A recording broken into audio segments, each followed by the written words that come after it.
What is up, everybody? It is your local Ottawa fan, and I'm just here to do a final PWHL video, kind of a post-season breakdown analysis, end-of-season review.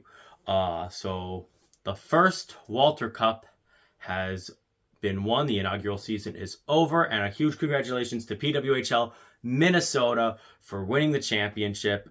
They reverse sweep Toronto, coming back from down 2-0, 2 games where they didn't even score a goal. They go from their final 5 games of the regular season and their first 2 games in the postseason, they have 7 games in a row lost. And then they win 3 in a row, and then they go on to the finals to beat Boston. A Boston team, mind you, who swept Montreal despite every single game going to overtime. First and foremost, I'm happy with this result. If you've seen my other videos, this is kind of what I wanted to see happen, especially after, just how our season ended. The teams I had the least animosity with were Minnesota and Boston. Minnesota, I felt they did everything they could to get us into the playoffs. They lost as many games as they could. They barely snuck in. And Boston, they were dead in the water, and they fought as hard as they could to force themselves into the postseason, and they proved that they really belonged. The playoffs were great. There were actually times where I was enjoying the PWHL playoffs more than the NHL playoffs, and obviously I didn't have a horse in either race, but it was so entertaining, and I think that was really great to see. You want to see entertaining hockey in the first ever postseason, and yeah, it was super entertaining. All the overtime games between Boston and Montreal were amazing. They were wicked fun. And Game 4 of the finals. Game 4 of the finals is when I officially really wanted Minnesota to win, because it goes to double overtime. Minnesota scores in Minnesota, up 2-1 in the series. They think they've won the Walter Cup. Gloves off, helmets off, they're celebrating. And the play goes under review. And I'm not too upset at the referees. Now, I will say, it, in hindsight, is pretty obvious and probably should have been called off immediately. But, I'm okay. Yeah, it goes to review. It's definitely a goal that should have come back. I can kind of maybe see how the refs didn't immediately call it. I think they could have called it no goal immediately, but even the most diehard of Minnesota fans has to admit that was not a goal. That was goalie interference. And it would have left a sour taste in everyone's mouth, I think, if that was the goal that won the Walter Cup. If that was the way the first ever championship was handed out. And I will say there probably would have still been a bit of a sour taste if Boston wins the series. That goal gets called back, and then immediately Boston scores, forces a Game 5 in Boston. Huge momentum shift. And what Minnesota team are we going to get? Are we going to get a team that is angry and upset and says that was our Walter Cup that we were going to win, and so we're going to take it, we're going to win it? Or are we going to see a team that thinks, well, we had our shot and we blew it? And it was the former. They came out super aggressive, shut down Boston. Their second goal, which really, I know it wasn't the game-winning goal, but that was kind of the goal where the win came out of Boston sails a lot more. That's when a weight was lifted from Minnesota. You could kind of tell that they went from we think we've got this, to, oh yeah, we're winning the Walter Cup. It was this just work of art, an absolute offensive clinic of just keeping the puck in Boston's zone, and they got a full line change. Minnesota got a full line change while keeping offensive possession the entire time, offensive pressure. They outshot Boston by 1,000,000-1. And of course, that in the third period generates a goal that was really the nail in the coffin. I do think if Boston wins Game 5, if you aren't a Boston fan, it's a bit of a sour taste. It's it's the worst way for a team to lose. You think you scored the championship clinching goal in double overtime. It gets overturned, then you lose, and then you lose a do or die, winner take all game. That's brutal. So I was very happy to see that Minnesota did end up winning the championship.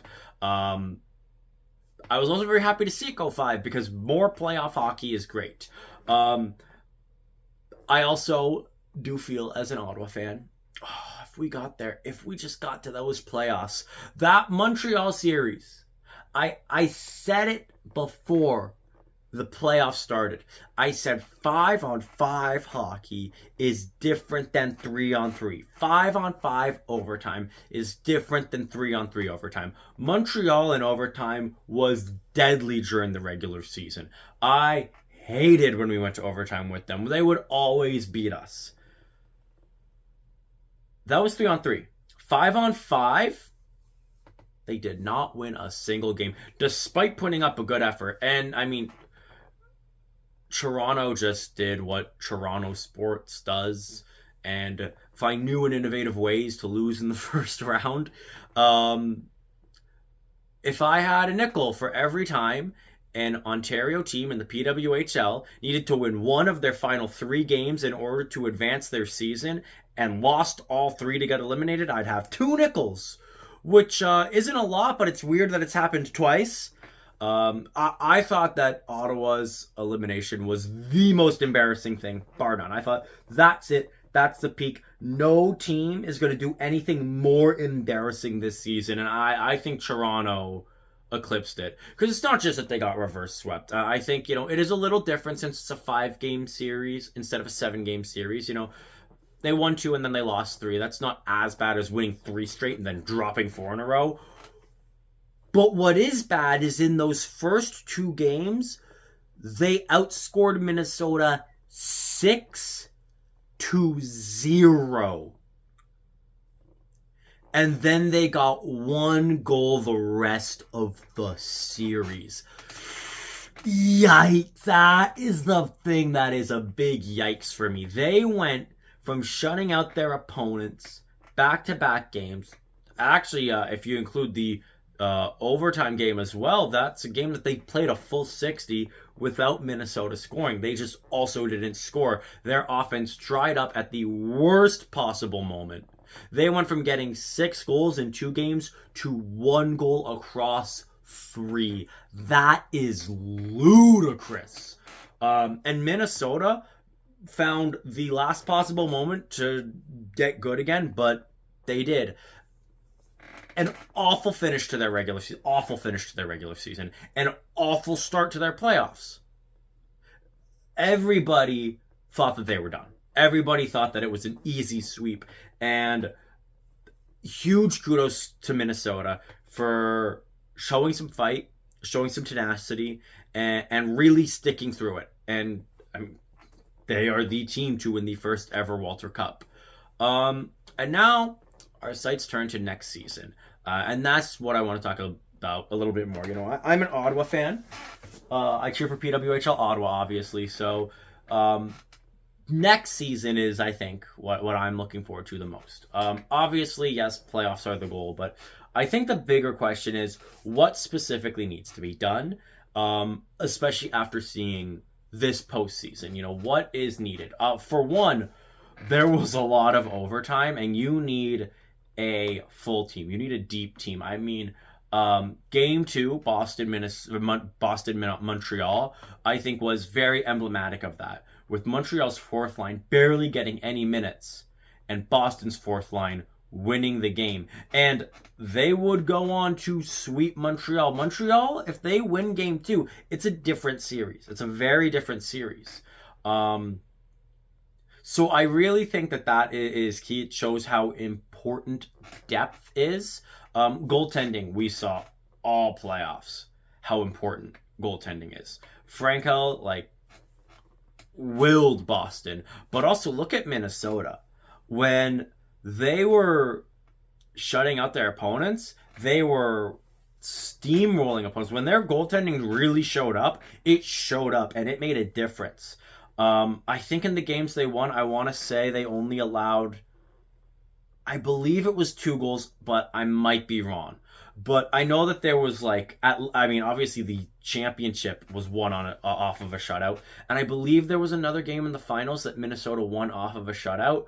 But all of this to say, of the 6 games that they won, they held their opponents to very, very few goals. And if there's one thing that we saw last season, you need defense. Ottawa had issues on the back end due to injury and trades. And I really think that cost them a playoff spot.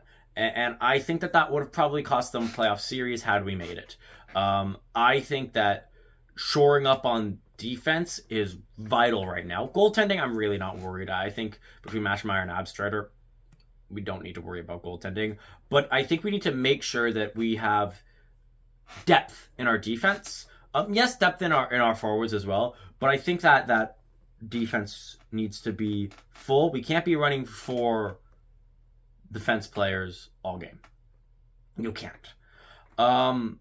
So it'll be interesting to see what we do in the draft. We are going to have a high draft pick. And the other thing I really want to see, Batherson. I want to see Batherson play for Team Ottawa. I want to see it. Because that's just a great way to, first off, to get the roots in Ottawa stronger. You know, I've always talked about how this is a strong sports city, a strong hockey city. So what better way than to be one of the first teams to have an NHL team and a PWHL team with a brother and a sister duo to really kind of make Ottawa the Batherson city. And also, it'd be a lot easier for May Batherson coming to Ottawa knowing her older brother's here. You know, she has somebody who knows the city, who she's close to, who, you know, she can trust, you know, this is going to be fun, this is going to be good. I'm not going to be as worried about going to a completely brand new city all on my own. No, you've got family here. And that is how you build those roots. That's how you make it a lot easier to make Batherson a lifetime senator. If his sister's here, you know, that's just another reason. You know, there's family roots here. And of course, August, we're going to find out logos and names. And I've said it before. I'll say it again. I hope it's Ottawa Alerts. I'm okay with Ottawa Alert. I would prefer Alerts. I'm not super keen on the idea of every team being like a one, or like a non-plural name. Ottawa Alerts, I think, is a nice callback to the old team, the team that won championships, which is what we want to do here. So lots to look forward to, and a huge congratulations to Minnesota. And I've already made my first CFL preseason video. My second one will be on the way soon. So look out for that, all you CFL fans. And as always, go Ottawa, go.